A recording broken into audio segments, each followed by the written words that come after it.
Hi, I'm Dr. Donald DeFavo, and welcome to the Mayor's Roundtable, intelligent conversation around a semi-round table, bringing you, the citizens of Berkeley Heights, the information you need from your mayor, Robert Woodruff. Mayor, Happy New Year. Doc, same to you. Even though it's February and it's Happy Valentine's Day, for us it's Happy New Year because we had a little hiatus last month. We did. We took January off, and a few things have occurred since then, so maybe we can catch up.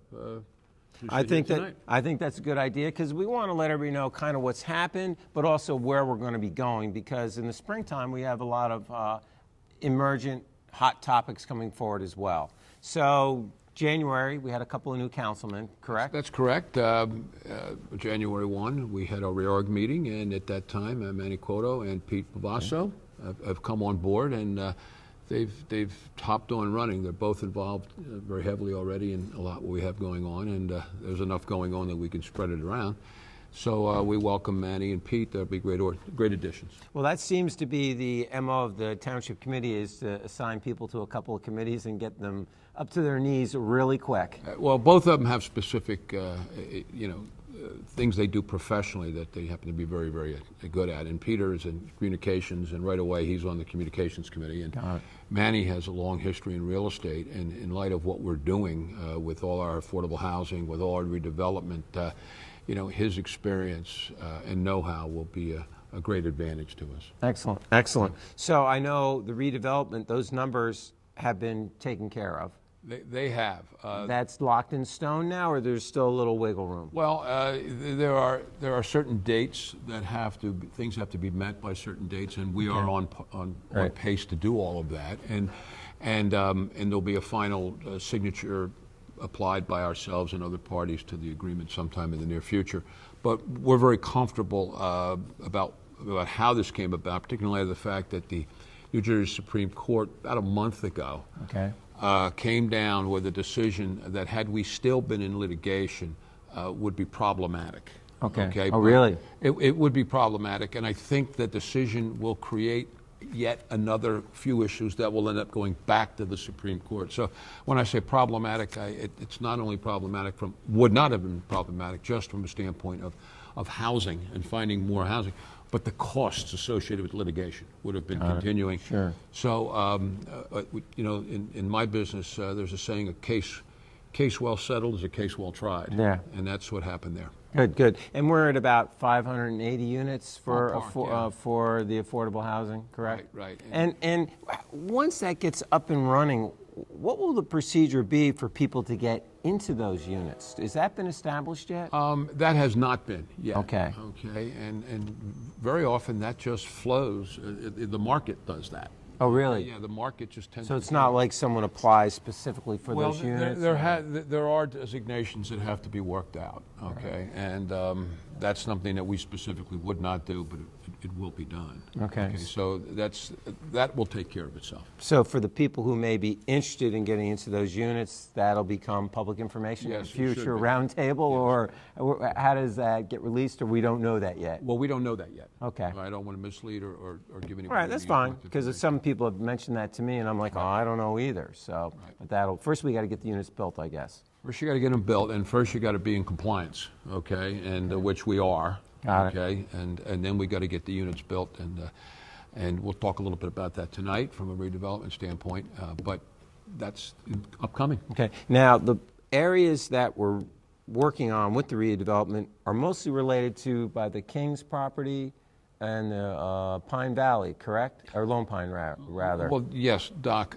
In fact, next Tuesday, Mr. Mistretta, our township planner, will present his redevelopment plan for the King's movie theater, as it's popularly known, and also the vacant lot next to Delicious Heights, which was going to be a hotel at one point in time. That will be presented for purposes of redevelopment.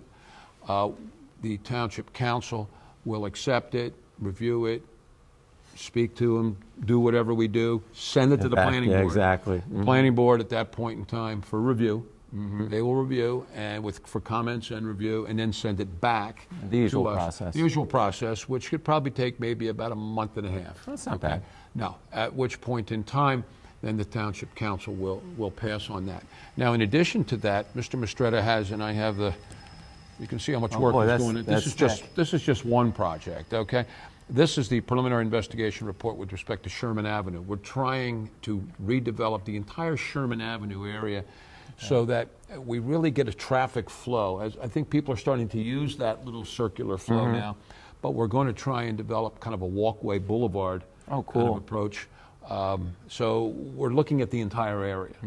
So Mr. Mistretta has been very, very active. I assume he has another client, but I know he spends a lot of time with us. So he's done a heck of a job for us. So we've got that, and the Locust is complete, really. Okay. So we're all set there, and there's the question now of the Locust owners coming, developers coming before the planning board and putting their plan into action. Excellent. Excellent. So That's a good thing. Now, what's happening here and at the Salt Dome? Okay. Last meeting, the Township Council passed a $28 million bond ordinance. All right. So we're off to the races, so to speak, subject to the 20-day period of time from which I have signed it as the mayor. And then we, at that point in time, are ready to roll. Now, the weather is going to dictate some of that right now. But as we have spoken of before, the first project, so to speak, in what we see as a 4-phase approach is the Salt Dome, and it's currently constituted, okay? We have to build another Salt Dome, which will be built further back in the property, and then tear down the current Salt Dome, making sure we put the salt into the new dome, okay? And that allows us to now get into the next project. Right, which is the big building, which is the Township Administration Building, Police Department, and Library. Wonderful. Okay, and towards that end, I'm happy to report, at least we're very, very close to an agreement, we think, with the church with respect to finalizing what is commonly known as the swap. We prefer not to speak of it that way, but everybody knows it that way. And what we'd like to do, and we presented this to the various individuals have spoken about it, is we need to find a place for our library, all right?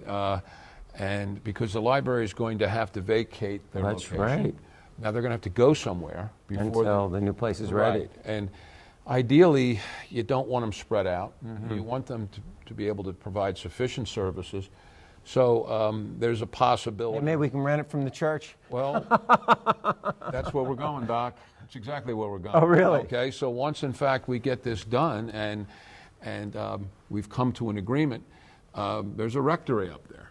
Okay, and there's a strong possibility that that rectory may house our library on a temporary basis, providing we can come up with a few other agreements with the church. Everybody's motivated on both sides to get that done, and that's winding up. I think we're moving rather quickly, not as quick as I would have liked to have done for the last 2 years, but within the last couple months. Okay. So that is something that's also on its way up. Now, the bond ordinance, it's $28 million, but I think what people need to do, it's almost like a line of credit. Okay, so you apply, you do what's necessary through your bond counsel, obtain it, and you can use it as you go through various stages of the project. Right. Okay. So you don't take it all at once. No, you're not taking. You're taking that what you need. Now, one of the key component of the entire swap is us taking possession, meaning the township taking possession of the Little Flower Church school property on Hamilton, and providing that for developers to come in and take a look at. And we know that there are a lot of developers that are extremely interested in that. And that's a beautiful piece of property. Why not? It is, and that will, assuming that a certain amount of dollars are generated from there, will substantially lessen the amount of money that we would have to take. So it all kind of touches each other. It goes in a circle. So we feel good. This has been Mr. Hall and I, former councilman, were talking. He's on the planning board. It was going on 5 years ago that we got a call from the church to say that, listen, you've got concerns, we've got concerns, can we talk? So it's about 4 to 4.5 years ago, going on 5, and it's been a long time. But there's been a lot going on. Okay. So. Speaking about things taking time and looking down the road, where are we going with the downtown? What do we have going on with the vision, the master vision of Berkeley Heights? Because there's been lots of things going on. We have the beautification committee. We have now this redevelopment. Hopefully, finally, the Kings and movie theater will be solid and done nicely. But what's the vision of the Concept Council right now? Well, we are approaching, probably within the next 2 to 3 weeks, formally gathering, a certain group of us formally gathering for the new master plan. Oh, really? And in fact, while we have the captured audience, all right, I would encourage, and your township officials would encourage anybody who has any thoughts or concerns about what they would like to see this town do, or where it could go, or what we can do better.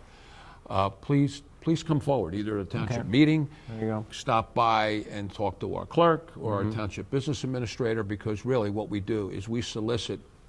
This particular process involves soliciting from every group, school, various athletic associations, everybody. So naturally, we want the citizens, individually or as a group. Some citizens live in certain neighborhoods where they think certain things may appeal, may appeal, to the town in its entirety. So And that's everything from DPW, zoning committee, that's downtown, schools, name it. That's everything. Right. And what you do is we are planning where this town's going to go. Wonderful. Well, that sounds great, Mayor. Now, there's another piece of property I want to talk to you, but after the break, because we're going to take a little short break. We're going to hear from the YMCA, and that's about the property we want to talk about, too, because they made a proposal, and I want to find out what's going on with that. So we're going to take a short break right now, and when we come back, it'll be the Mayor's Roundtable with Mayor Robert Woodruff. I'm Dr. Donald DeFabio. Why not, is what I always say, why not support the Berkeley Heights YMCA? It's a great organization, it's a wonderful facility, and it does so much for the community, but hey, don't take my word for it. Take our wellness director's name for it. Lisa McQuilkin, wellness director at the Berkeley Heights YMCA. Why should people get involved? You should get involved because there's something for everyone at the Berkeley Heights YMCA. We have programs for kids. We have programs for moms. We have senior programs. We have teen programs. We can help you with a trainer. You can join a class. There is something literally for everyone at the Berkeley Heights Y. Hey, that's great. Couldn't have said it better myself, but then again, I'm only a supporter. But I also heard you have a new yoga class rolling out. Is that correct? That is correct. We have a special needs yoga class for young adults, so age 13 to 21. It is going to start on February 24th from 4 to 5 p.m. There's no fee. You do not have to be a member. You do have to pre-register, and space is limited, so sign up now. I think that's great. So there's programs, like you said, for really everybody. But the Y also went through a renovation, correct? Yes. About 9 months ago, we redid our weight room. So we have more space, all new equipment, better flow, some open space so that members were asking to do plyometrics. They were asking for stretching space, and we didn't have it before. So we took over some space, and we have a much better weight room now. Members are loving it. And then we also redid a mind-body room in the front of the building. So our yoga, Pilates, and bar classes all have a nice new space. And we were able to add additional classes to the programming, and it's been a bonus for everybody. Tell me about the Pilates classes. Do people have to sign up ahead of time for those, or is it a first come, first serve? How does that work? It is a first come, first serve. So the space is limited. We have tickets that you would get before the class starts. When the class is full, the tickets are gone. But depending upon the day, depending upon the time, most people are able to get into a class that they're looking for. If classes fill up, we will look into adding more, depending upon the demand. So, it's pretty popular. So I think bar is also really popular today too, isn't it? bar is very popular. We have ballet bars around the outside of the room, and the class is based on ballet principles. So if you were a dancer when you were young, come on out and give it a try. All right. That sounds great. And the younger kids, there used to be a program for the 7th graders in town. Is that program still going on? It is still going on. It's called the 7th Grade Initiative. It is a free membership for any 7th grader for the duration of their school year. We ask that they come in and sign in with a parent, and we take them through 4 orientation appointments. So we want to show them how to use the equipment properly, make sure they understand what they're doing and how to do it. And once they complete the 4 orientation appointments, they have a full membership and use of the facility for the duration of 7th grade. And if you're not a 7th grader and you want to get into using some of the machines, sometimes people can be intimidated by that. How do the regular members learn how to use the machines? Absolutely. It can be intimidating. And we don't want anybody to feel like they can't do it. We'll help you. As a member, you're entitled to 3 orientation appointments. So you come in, you make the appointment, we'll walk you through the machines. It's a one-on-one appointment, takes about an hour. We make sure you understand what you're doing and how to do it. If you ever have questions, there's always somebody there to help you. That's perfect. So it really can be a seamless transition for the people who haven't worked out before. Absolutely. Absolutely. Lisa, how long have you been with the Y? Going on 10 years. And what do you like best about it? The favorite part of my job is actually the Livestrong program, which is a exercise program for people recovering from cancer. And we've been doing that at the Berkeley Heights Y for the past 5 years. It is a 3-month program, small group setting. We work a lot of one-on-one with the people recovering from cancer. And it's an amazing program. The people who go through the program see great results, emotionally, mentally, and physically. And I really enjoy working with them.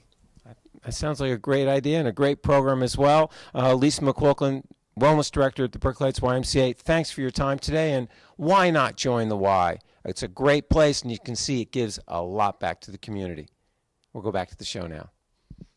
Thanks. Welcome back to the show. It's the Mayor's Roundtable. And Mayor, we just heard from the Y and all the great things they're doing from the community, but why haven't we heard what's going on with their proposal and the Berkeley Heights Community Pool? What's the inside scoop? Okay. Because my inside scoop is it's going to be good for the community. That's a good scoop. All right. Historical frame of reference here. We have, meaning elected officials, have been trying to work with the Y for about 3 or 4 or 5 years to find a spot. Lots of different properties in town. And we thought we had a couple, but it just didn't work out. I don't know anyone who doesn't want to keep the YMCA in the town. They're a tremendous asset. I know the Y wants to remain in this town. So we have been working, with them. And what has transpired kind of came about as a result of another one of our, what I'll call our institutions in town, having significant problems. Yeah. And that was the Berkeley Heights Community Pool. Well, they all went downhill when you left as a lifeguard. They just never seemed to come back after that. What happened? Well, that was 50 years ago, Doc. So in any event, just remember the life you saved may be mine. Okay. So that's important. Well, what happened is that the community pool had some issues with respect to administration, and quite candidly, a failure to provide a capital budget on some basis over the years so that you don't get too far behind. Some citizens got together last year and did a heck of a job of salvaging that year for the pool. It really did, and they worked very hard. But they just didn't have the wherewithal to continue doing it. So, and in doing so last year, what they did, they made a very smart move. They went to the Y and the Y said, okay, we'll manage the pool, so to speak. Okay. And things went well. Okay. I guess all things went well. And, but that didn't change the problems that the pool was having, meaning the pool as a physical problems, unit, financial problems? Up and down the line. Okay. Okay. And, so we always felt that particular area, and I wasn't thinking of the footprint of the pool, but I'm thinking of the 2 rather large parking lots on each side of the pool. I always thought it was a potential for the Y. And they looked into it, and that's kind of been developed, and they came back with a proposal. Okay. Meaning the why? The why, and that proposal is essentially as follows, and we've shared much of this already. They would basically take over the running of the pool. All right, they would, through a land lease for a period of 75 years, build a facility and be responsible for the pool. Okay, it would remain the Berkeley Heights Community Pool, probably at the Y or something, but okay, that pool has a 50-year history, and it's very important to the people of this town. And so where we got to, it was one of those situations where you have two parties to a proposal or a contract who both want something to happen very, very strongly, but obviously, you know, you have to look out for your own respective best interests. As a township, our best interests run in just more than one direction. It's not simply, well, we want to get the best deal financially in whatever we're doing, because we don't want to lose the Y. Sure. But more importantly, we do not want to lose the Berkeley Heights Community Pool. All right, it's been here for equally important. well, equally important, right? I mean, probably there isn't a family that's gone through this town that hasn't used it, particularly when their kids are. So, Mayor, let's condense to like layman's terms and get away from lawyer terms. So everybody wants to make the deal happen. Is it going to happen? I feel very strongly it is. We're in the final stages. When are we going to know? Well, we're going to know probably within the next 2 weeks. Oh, really? Yeah, and okay. but let me just comment about something that's extremely important. As we all know, we're putting up a 55 and older facility on Locust, yes, which is not far from the pool, like across the street. That will obviously bring to that neighborhood increased traffic. Sure. You have the Mm-hmm. pool, which is a seasonal situation, okay, and that has been there for 50 plus years. Yeah. And you place the Y of Which that is- circumstance, which the Y obviously wants to So, increase their so I membership. know that people on Timber are concerned about some of the traffic issues, but is that too much traffic for that area? Well, this is what we've done. Various individuals that live on Timber came in the last meeting. I suggested that they come as a committee. They have done already and have met with our master planner. Okay. And have met with Mr. Basicolo, and we are taking a look at that. Our town planner is already in the midst of a traffic study because of Locust. Okay. We don't know what the Y is going to add because we don't know what their programs are going to be. We don't know what time of the day they're going to be, and they don't know yet. Yeah. Let's assume they're anticipating putting up a 36,000 square foot facility. Nice. They're also going to take over the pool, and they're going to place $200,000 immediately into what I'll call Band-Aids. Wow. To do what's necessary. That's quite an investment. It is, and that's initial investment. They have agreed, or rather, the discussion in the agreement is for the first 6 years they have a reduced rent. Nominally, it's $1 a year, but they're going to build a new pool. So the agreement. So there's a lot of pluses There's here. a lot of pluses, and then there'll be a yearly rent moving forward for the 75 years. And you're always going to get your cynics that are going to suggest, well, the land, if you take the land, it's worth whatever it's worth. Yeah. Okay, well, we know what's on that land right now. It's a pool. Yeah. Okay, now, Which is not really going to be usable the way it is. But people need to know this, that when we went through our affordable housing situation, that area was taken off the map, so to speak, as potential for Development. because it was public land, we were using it. Well, if that comes off, then that's more land. That's gonna And a be developer right. So what impact would that have on an agreement we've already made? Yeah. It could hurt us. Sure. We don't know that. I don't want to go back into a courtroom to find out, quite simply. So in any event, Soon. right, soon. So Who's going to make the decision? Township? Is it just up to the council now, pretty much? It's going to come. It's really the meeting of the minds is extremely close with respect to the parties. It's going to be the council's decision. But we're very concerned about getting this traffic issue as as fine-tuned as we can. There are all kinds of requirements with respect to whose obligation, meaning the Locust developer, to put a light up at the end of at the end of Locust, it's Snyder. Okay. But the people at Timber, their biggest concern is that that road becomes a cutthroat. People come down off Timber, and we've got a traffic sign up there that says "Don't do it." And in fact, I think somebody said they pulled over 15 to 20 cars within a morning. Well, that's all it takes, though. Well, I know, but that's not an Berkeley ideal, Heights. that's not an ideal thing to That's do. not what It you really said. isn't. Sure. And the people that live there have a concern, and we want to make sure that we can do everything we can to address those concerns. And let's say particularly during construction. Yeah. Well, maybe we can keep large trucks off that road and have them come in from Snyder. That's not an unusual thing to do. So we're looking at it. We want everybody to know that lives in that area that we are taking it seriously. We're trying to balance it all with the pool, and I will say most, if not all, of the residents at Timber were in favor of the pool, and they were in favor of the Y.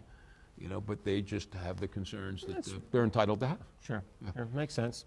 So March, April, what are the hot topics on the township committee? Is there anything you can talk about that people haven't seen in the electronic or paper media? Well, we're also in negotiation process. I know I've mentioned this at prior meetings between you and I, with respect to the Mondelli property across the street.